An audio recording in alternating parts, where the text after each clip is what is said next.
For most of us, being licked by a dog is enough to make our heart melt, regardless of the bad breath and stringy slobber. However, for some dog owners, their pup's lick comes with something much worse. Back in 2019, Marie Traynor felt unwell after returning from a vacation in the Caribbean. At first, she thought she had the flu, but after developing a fever, nausea, and backache, she went to the hospital. Soon after arriving, her condition rapidly deteriorated. She became unconscious and was put into a medically induced coma. Her arms and legs horrifyingly turned purple as gangrene set in, cutting off the blood supply to her limbs. The doctors were baffled.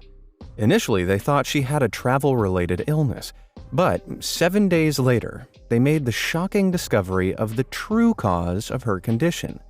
It wasn't a tropical disease, but rather it had come from her dog licking a cut on her arm. Harmless as it may seem, the saliva of most dogs contains a bacteria called Capnocytophaga canimorsus. This bacterium normally spreads through bites, but sometimes all it takes is an innocent lick on an open wound for transmission to take place. To prevent the deadly infection from spreading, doctors removed the affected areas from Traynor's body. Unfortunately, this meant amputating her arms and legs. Luckily, capnocytophaga isn't usually this dangerous to humans. Typically, the symptoms resemble those of the flu. Yet in rare cases, it's extremely deadly. So much so that about 3 in 10 people who develop a serious capnocytophaga infection pass away.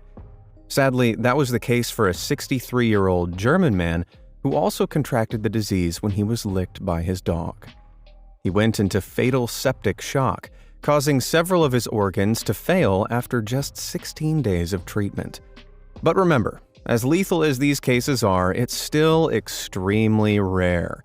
So keep playing with your canine companions, and just make sure to wash any slobber off post-playtime.